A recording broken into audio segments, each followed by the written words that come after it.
Ethan never liked waking up early, but the smell of coffee drifting from the kitchen was enough to pull him out of bed. His grandfather had been up since dawn, as always, tending to the old farm. It was quiet here, far from the noise of the city, but that morning, the silence felt strange, almost heavy. The night before, a wild storm had rolled over the hills. Lightning flashed so often it felt like daylight, and the wind had howled like it was tearing at the world.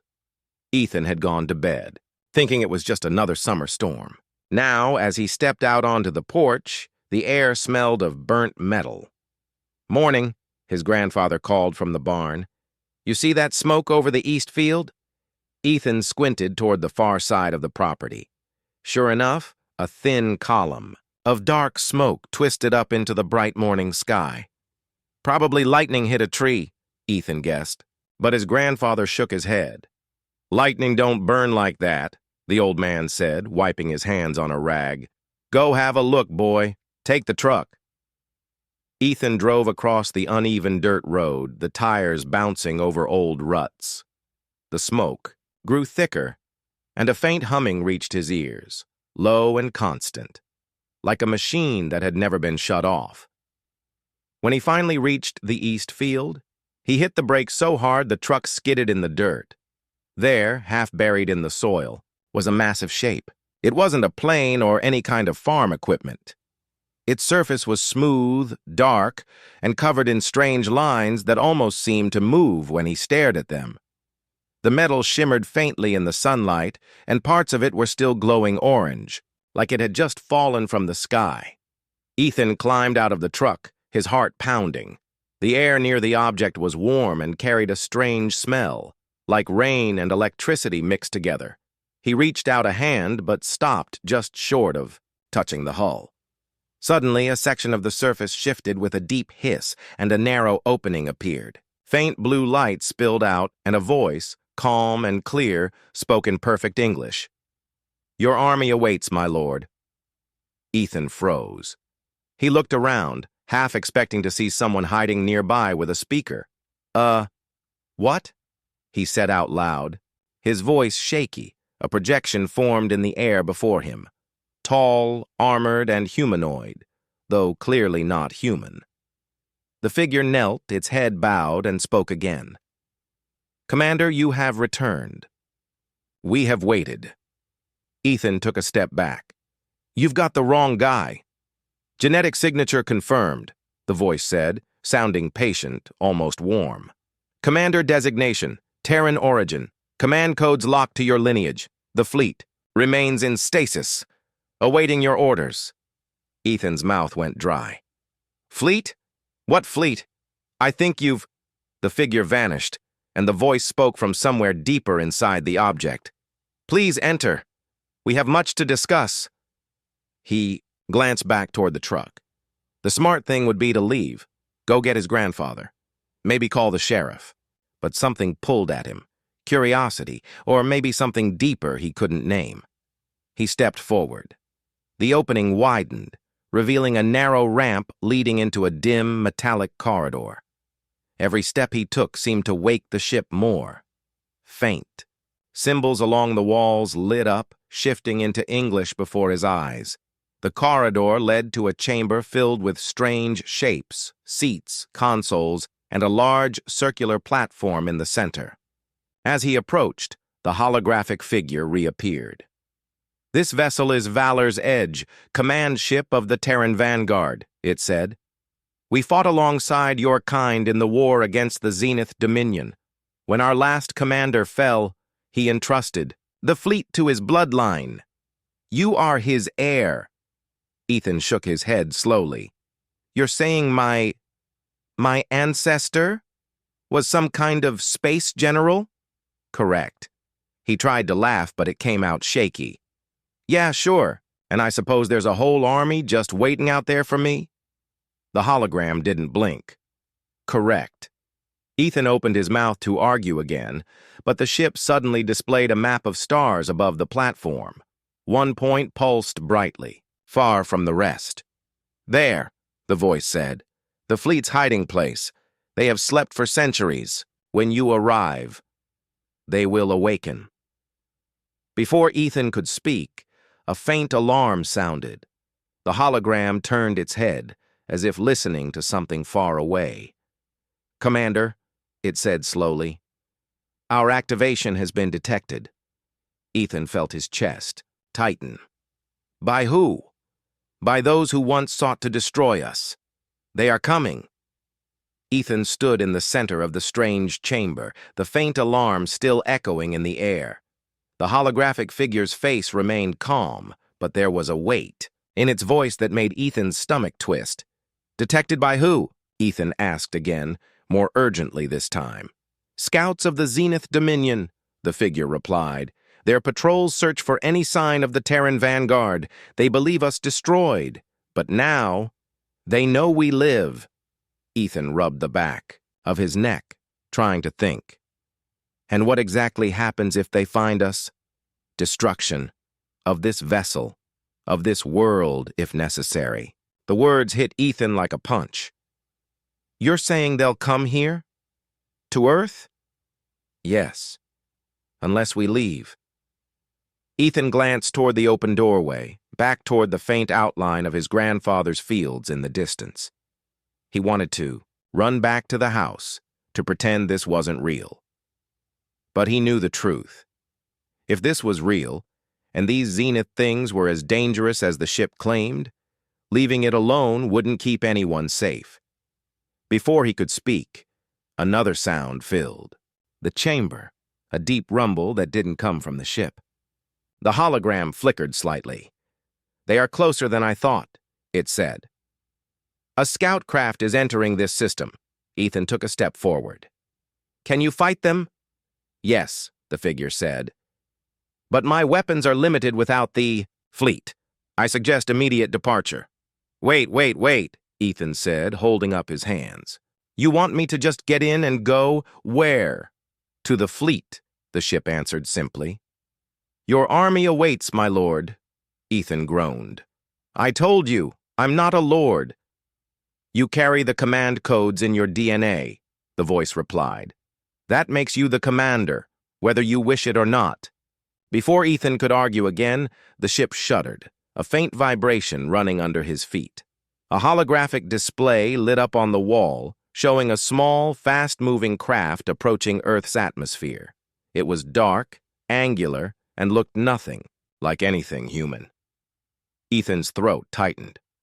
"That's not one of ours, is it?" "No." The ship's voice was still calm, but there was a clear urgency now. "Commander, time is short. Either we engage them here, risking detection by their fleet, or we leave now for the rendezvous point." Ethan hesitated, his thoughts racing.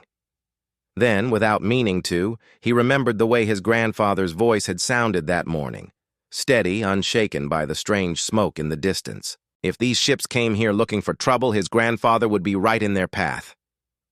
"All right," Ethan said through clenched teeth. "We go. Now." The holographic figure straightened. "Understood. Please secure yourself." Ethan had barely taken a seat in one of the strange, molded chairs before the walls around him began to shift. Panels slid into place, sealing the entrance. The faint light grew brighter, and the hum beneath his feet deepened into a powerful roar. "Lifting. Off," the voice said.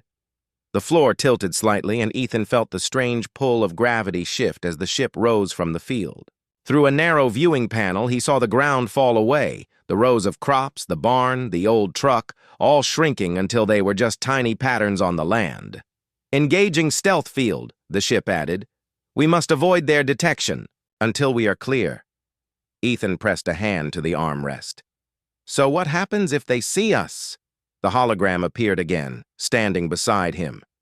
"Then they will follow, and Earth will burn." Ethan swallowed hard. "No pressure, huh?" The ship rose higher, breaking through the clouds. Then, with a sudden gut-twisting lurch, the stars blurred. Ethan gripped the seat, his ears ringing, until the motion stopped as suddenly as it began. "We have entered." "Deep transit," the ship said. "Arrival at fleet coordinates in 3 hours." Ethan leaned back, his head spinning. Okay, you've got time to explain everything now. The hologram's eyes seemed to brighten. Long ago, your kind fought, beside mine. The Zenith Dominion sought to conquer all known space. Humans were different from other species. Adaptable, unpredictable, dangerous. Under your ancestors' command, the Terran vanguard won many battles, but in the final war, your ancestor sacrificed himself to keep the fleet hidden. He sealed the command codes to his bloodline. Yours. Ethan let out a slow breath. And you've been waiting all this time for me? For any descendant who could awaken us, the hologram corrected. But you are the first to respond to our signal. Ethan rubbed his forehead. And if I say I want no part of this? The hologram didn't blink. Then the fleet will remain hidden until the Zenith find it and destroy it. Without it, there will be no force left that can stand against them. Ethan stared out at the endless stars. He had come to the farm expecting nothing more than a quiet week away from the city. Now he was being told that an ancient army was his to command, and that the fate of the galaxy might depend on him. And somewhere, not too far behind, enemies were already hunting him. The hours in deep transit passed slowly, but Ethan couldn't take his eyes off the shifting star field outside. Sometimes the stars stretched into thin lines, other times they flickered in and out like candle flames. He didn't understand the science of it, but it made his stomach turn. The ship's voice finally broke the silence. Approaching fleet. Coordinates. Disengaging stealth. Ethan straightened in his seat, his palms damp. So, what exactly am I going to see? The Terran vanguard, the holographic figure replied, appearing beside him. Over 300 warships, preserved in stasis, your army commander. The view ahead began to change. The darkness gave way to a vast field of broken rock, an asteroid belt twisting slowly around a dim star. The ship wove between massive chunks of stone, some large enough to be mountains. Then Ethan saw them. At first, they looked like shadows between the rocks. Then, the light shifted, and he realized they were ships, huge, angular, and bristling with weapons. Some were as long as city blocks, their hulls armored in layers of metal so dark they seemed to swallow the light. Others were sleek and narrow, shaped like blades. All of them floated silently, dormant. Holy, Ethan breathed. They've been here this whole time? Yes, the ship said. In sleep mode, waiting for your command. The Valor's edge slowed, drifting toward the largest of the ships. As they neared, blue lights rippled across the giant vessel's surface, forming lines and patterns. It was like the ship was waking up from a long dream. Initiating command handshake, the hologram said. Please place your hand on the console. Ethan hesitated, then stepped forward. The console was warm, almost alive. The moment his hand touched it, a deep vibration filled the chamber. The massive ship ahead responded with a slow, echoing, and one by one, lights began to spark across the entire fleet. Identity confirmed, the ship's voice said. Commander Ethan Carter, fleet activation protocol engaged. Ethan looked out at the awakening armada. So, they're all under my control now?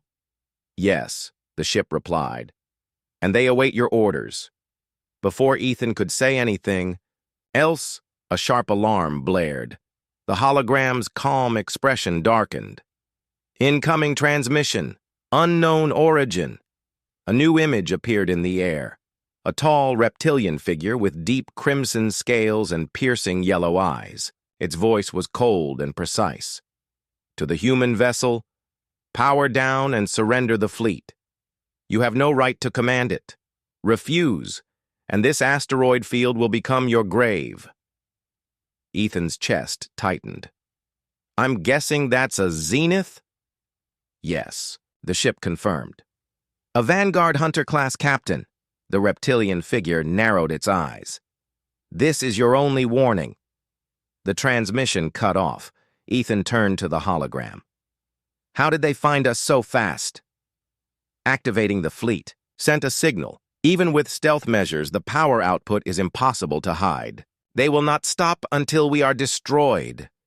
Ethan stared at the massive warships around them. Then we fight. The hologram inclined its head slightly. Understood. Assigning units. Lights flickered across the asteroid field as the dormant. Ships shifted into formation. Massive engines roared to life, their deep rumbles shaking the surrounding rocks. Drones zipped out from the larger vessels, scanning the area and relaying tactical data. Ethan gripped the armrest of his chair. What are our chances? With your leadership, the ship said. High. Ethan let out a dry laugh. Great. No pressure. The display lit up again, showing red blips swarming toward the fleet. Zenith ships, dozens of them, small but fast. They will try to scatter our formation, the hologram explained. You must hold the line until the heavy cruisers are fully operational. And if I mess this up? Ethan asked. Then the fleet dies, and Earth follows. The Zenith ships broke through the asteroid belt, firing streams of glowing projectiles. The Valor's Edge fired back, its cannons unleashing blinding bursts of light. Other warships joined in, filling the darkness with streaks of energy fire. Ethan found himself shouting orders without even realizing it, telling ships to flank, ordering drones to intercept incoming fighters, directing heavy guns toward the lead attackers. It was as if the knowledge had always been there, buried deep, waiting to surface. Commander, the hologram said, the enemy is attempting a breach on the eastern flank.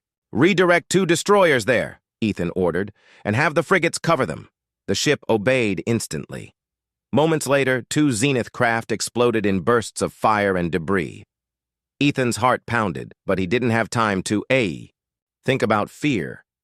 He was too busy fighting a battle he'd never trained for, yet somehow knew how to win.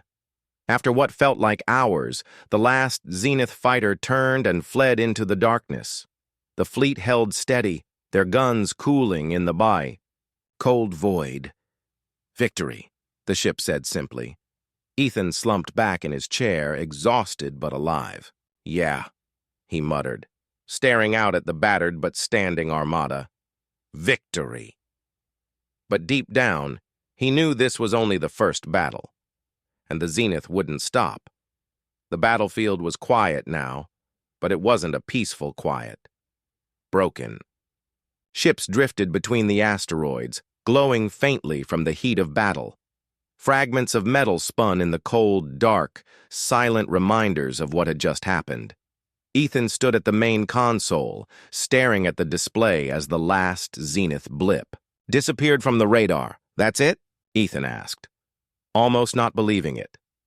For now, the hologram said. But they will return, and next time they will not send scouts. Ethan rubbed the back of his neck. How soon? The hologram's expression didn't change. Hours, perhaps less. Ethan turned toward the massive ships around them, still holding formation but showing damage from the fight. We need repairs. The fleet has auto-repair drones, the ship replied. They are already working. But the heavy cruisers require more time. If the Zenith return before they are ready... Yeah, Ethan muttered. We're in trouble. He thought about Earth, about his grandfather, probably back in the kitchen, right now, drinking coffee and wondering where Ethan had gone. If the Zenith sent a larger force and they lost here, the enemy could head straight for home. The ship's voice broke his thoughts. Incoming transmission. Encrypted. Ethan frowned. From who? Unknown. But not Zenith. The hologram shifted and a new figure appeared. An alien with pale, almost translucent skin and long, narrow eyes. It wore simple armor marked with symbols Ethan didn't recognize. Commander, the alien said in a soft but urgent voice. I am Dariel of the Kalari Union. We detected your battle. We believed the Terran vanguard was only a myth. Guess not, Ethan said. The Zenith have heard the same signal we did, Dariel continued. They are assembling a war fleet to crush you before your power grows. My people are no match for them, but we will aid you if we can. However, Dariel hesitated. They will come here soon, very soon. Ethan's chest tightened. How big a fleet are we talking about? Enough to erase you from history, Dariel said simply. You must move your fleet before they arrive. The transmission ended. Ethan turned to the hologram. Is that even possible? Moving the whole fleet? Yes, the ship said. But the process will leave us vulnerable for several hours. If the Zenith arrive during the jump preparations, we will be trapped between the asteroid field and their fleet. Ethan walked toward the viewing panel. The armada stretched out before him, still beautiful and deadly despite the scars from battle. They could fight, but not forever. He took a deep breath. Start preparations to move the fleet. Understood. Commander! The ship's systems roared to life. Massive engines across the armada powered up, sending vibrations through the asteroids. Drones swarmed like insects, relaying commands between vessels.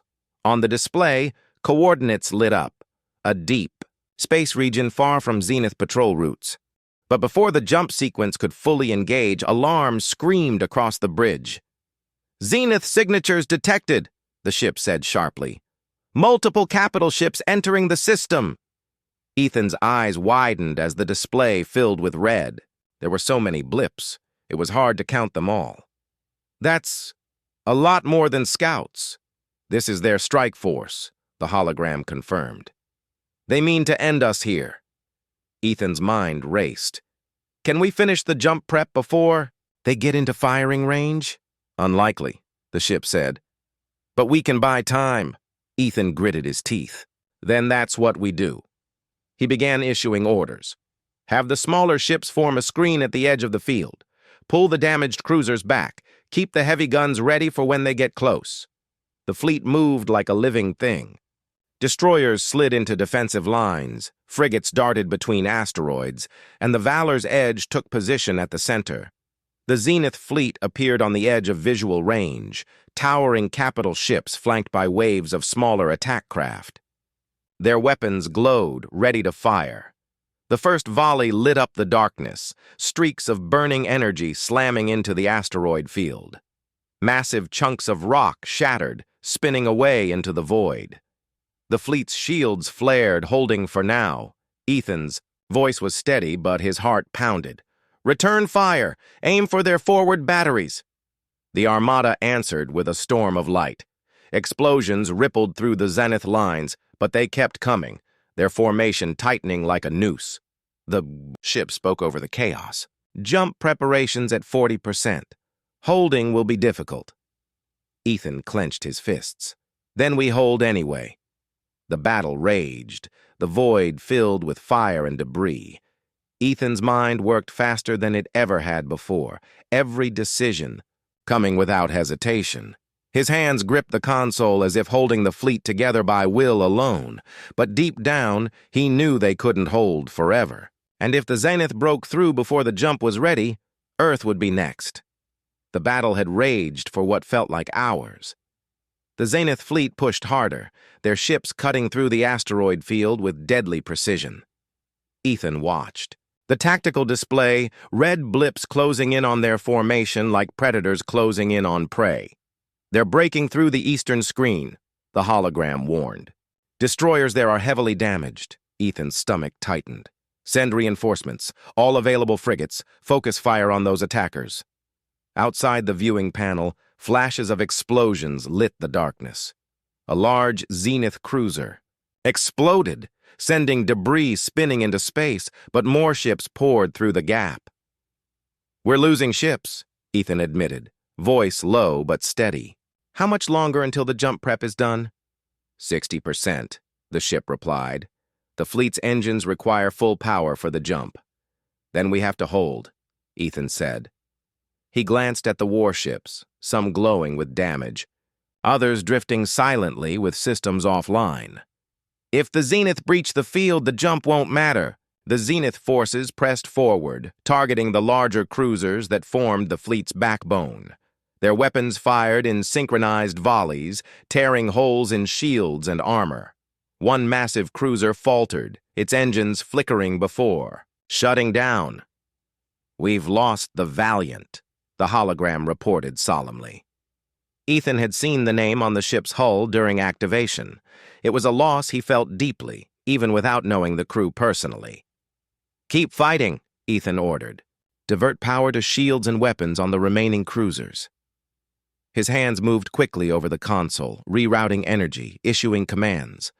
The fleet responded with renewed strength, lasers slicing through the enemy ships. But the Zenith, numbers were overwhelming. A squadron of fast attack craft broke through the defenses and headed straight for the Valor's edge. "Incoming fighters close range," the hologram said urgently. "Deploy point defense systems." Ethan leaned forward, watching as automated turrets spun and fired, cutting down attackers in waves. Still, some fighters slipped past, striking the ship's outer hull. "Minor hull breaches," the ship reported.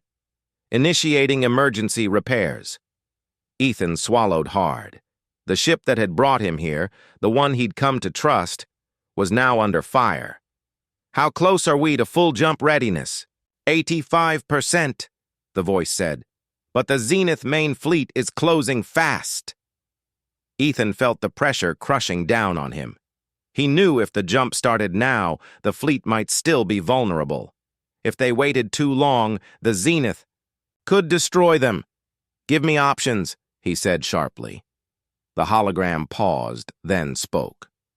"We could initiate an emergency jump sequence. It requires shutting down most weapons and shields temporarily, making us defenseless during transit but allowing a faster jump. And the other option? Continue fighting and finish the jump prep at normal speed. Higher defense but risk. Zenith boarding or destroying key ships before we leave." Ethan clenched his jaw. "Can we hold a few more minutes with weapons down?" "No," the ship replied. "Without shields, we're easy targets." He looked out at the fleet, battered, but alive. He thought about Earth, his grandfather, and the quiet life he might never see again. "Emergency jump it is," Ethan said firmly. "Prepare to shut down weapons and shields. Alert the fleet." The ship confirmed and began the countdown. "All weapons and shields offline," the hologram said. "Prepare for jump." The silence was eerie. Without the hum of engines and shield generators, Ethan felt exposed, vulnerable. "Hold on," the ship said.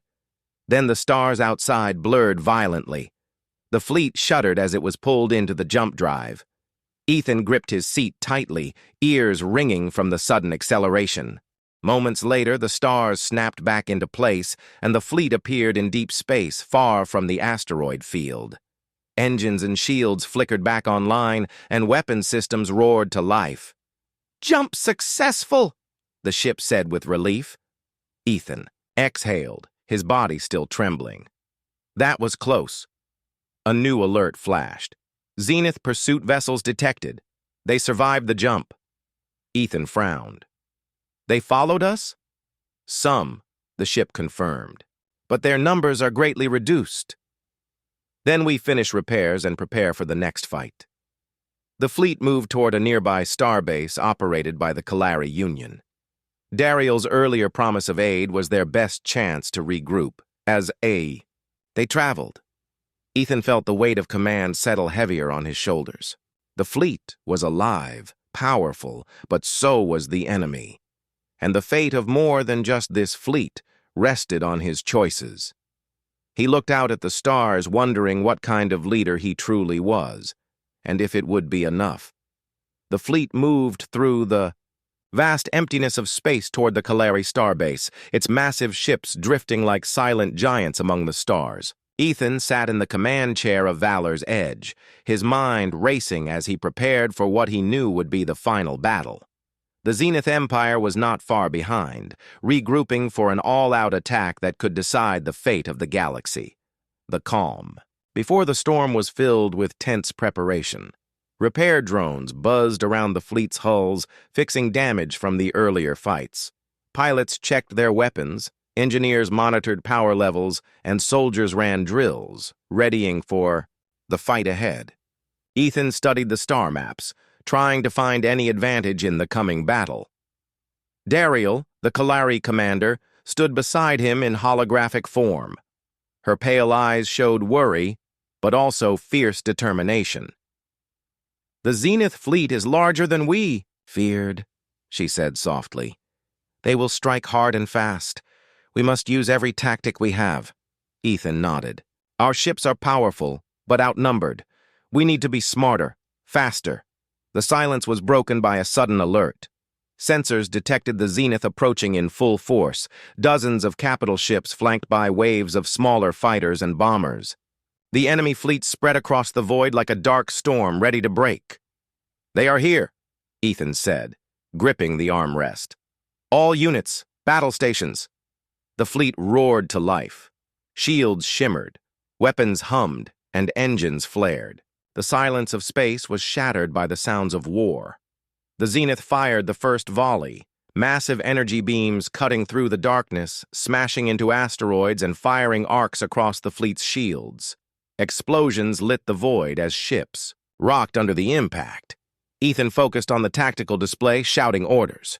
"Focus fire on their lead ships. Deploy fighters to intercept bombers. Reinforce shields on the Valor's edge." The battle raged fiercely. Ships danced through the debris field, weaving between asteroids as lasers and missiles filled the space.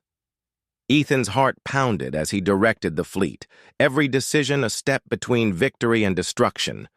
At one point, a Zenith dreadnought broke through the front lines and charged toward the Valor's edge. Ethan's breath caught. "Target the dreadnought," he ordered. "All firepower." The fleet concentrated beams and missiles on the massive ship, tearing at its armor. The dreadnought fought back fiercely, firing devastating blasts that rocked Ethan's ship. The Valor's edge shook violently. Alarms blared as systems were damaged. "Damage report," Ethan demanded. "Shields at 50%. Hull integrity holding," the ship's voice replied. "Repair drones en route." Ethan gritted his teeth. "Hold together. We can't lose. Now." Suddenly, Dariel's voice came through the comms. "Commander, my forces are engaging Zenith flanks. Hold your position. We'll try to surround them." The battle turned into a deadly chess game. The Zenith pushed forward with brute force, but Ethan's fleet responded with precise strikes, cutting off reinforcements and exploiting weak points. After what felt like hours, the Zenith flagship began to falter. Its massive hull cracked, and systems failed under relentless fire. Ethan's voice was steady but filled with hope. "All units, concentrate fire on the flagship. Finish this." The final salvo struck true. The Zenith flagship exploded in a brilliant flare, sending shockwaves through the enemy fleet. One by one, the Zenith ships began retreating, their formation breaking apart. Victory was near, but Ethan knew the cost. Many ships were lost or damaged. Lives had been sacrificed. As the Zenith fled, the fleet regrouped. Ethan looked out into the dark space, feeling the weight of command settle on him like never before. He thought about his grandfather's field, back on Earth, where this all began. A crashed ship, a hidden army, and now a chance to change the galaxy's future. The hologram of Valor's Edge appeared beside him. "Commander, you have fulfilled your destiny. The Terran Vanguard lives." Again, Ethan smiled, tired but proud. "We still have much to do. But today we won." The battle was over, but Ethan knew the galaxy was far from safe. The Zenith retreat was a heavy blow to their empire, but it would only delay the war, not end it. As the Terran Vanguard regrouped, Ethan faced a new challenge, holding the fragile peace and preparing for what was next. The Kalari starbase welcomed the fleet, its docking bays busy with repairs and resupply. Ethan walked through the corridors of Valor's Edge, watching crews work tirelessly. Each face told a story of sacrifice, hope, and determination. Dariel joined him at the command center, her expression serious. "Commander, our scouts report that several Zenith warlords are gathering forces in hidden systems. They will not give up easily." Ethan nodded. "Then we must strike first. We can't wait for them to come to us again." Plans began to form. The Terran fleet would become more than just a defensive force. It would be a symbol of resistance. Ethan spent hours with Dariel and his officers, mapping routes, preparing strategies, and training pilots. One night, Ethan stood on the observation deck, looking out at the stars. He thought about his grandfather's field, the place where it all started. The crashed ship, the voice calling him my lord, the awakening of an ancient army. He smiled softly. Who would have thought a simple farm boy could become commander of a fleet that could change the galaxy? But the weight of command pressed on him. He knew the Zenith wouldn't stop until they crushed every threat. And somewhere out there, new enemies might be waiting. The calm was broken by a sudden alarm. Sensors detected an unidentified vessel approaching at high speed. Ethan's heart quickened. The ship's captain reported, "Unknown ship requesting permission to dock. No identification signal." Ethan ordered security protocols. "Prepare for anything. This could be a trap." The ship docked cautiously. A figure stepped aboard. A young woman, human, but wearing strange clothing and carrying an advanced weapon. "Commander Ethan Carter?" she asked. "That's me," Ethan said, eyeing her carefully. "I'm Laura," she said, "from the future. I came to warn you. The Zenith's power grows faster than you think. There's a new weapon they're building, one that could destroy entire fleets in seconds." Ethan blinked. "From the future? How is that possible?" Laura explained. She had traveled back through experimental technology to help change the past. She brought blueprints and intelligence that could give the Terran vanguard a fighting chance. Ethan felt a mix of hope and disbelief. The fight was far from over, but with allies like Laura and the ancient fleet at his command, maybe the future could be changed. He looked out at the stars again, feeling the weight of destiny, but also the strength of hope. "Then let's get to work," he said.